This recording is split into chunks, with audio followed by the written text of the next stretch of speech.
Kuvaho leta ishinga ishirahamwe rijejwe gutunganya ivy'igitoro Sopebu, iryo naryo rigashiraho ubuhinga bushasha bise igitoro pase kugira igitoro gitangwe atamvururu. Abashoferi bo muri komine Rugombo mu ntara Cibitoke bamenyesha ko atanyungu vyabazaniye ahubwo ko n'ivyahuha vyahuhutse. Uyu mushoferi yaganiriye na RPA amenyesha ko hibonekeza amanyanga atagira izina mw'itangwa ry'igitoro kuko gitangwa hisunzwe igiturire kiba catanzwe kuri sitasiyo. Uko tukibonamo amakenga kandi tukakibonamwo yuko harimo ibiturire n'akamwana wa mama birenze urugero mw'ivyo bitoro ukuntu banabitanga.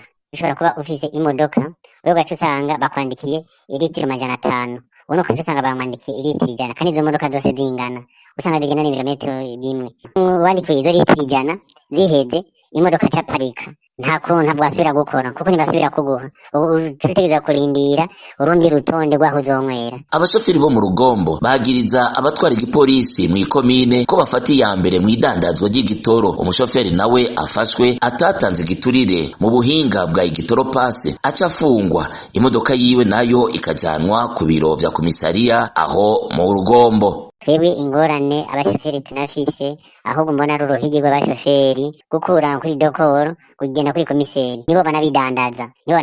Twebwe rero bikatuyobera yuko nta muri zone Rugombo komiseri kominare Roje niwe akora ibyo bintu. Abashoferi ubona bahagarikwa ngo mbe ngo bapakiriye ngahe imodoka kw'isheni ukatuja mu gasho n'imodoka yawe ikacifungwa. Nyuma karo uruhigi rw'abashoferi ubu rugezweho. Tubibutse ko uyo mutegetsi mu gipolisi uwo bita Dekoro afadikanije n'utwara igipolisi mw'ikomine azwi kw'itazirano rya Roger bamaze gufatwa incuro nyinshi mw'inyuruzwa ry'igitoro aho mu Rugombo, ariko gushika ubu bose bakaba bidegemvya.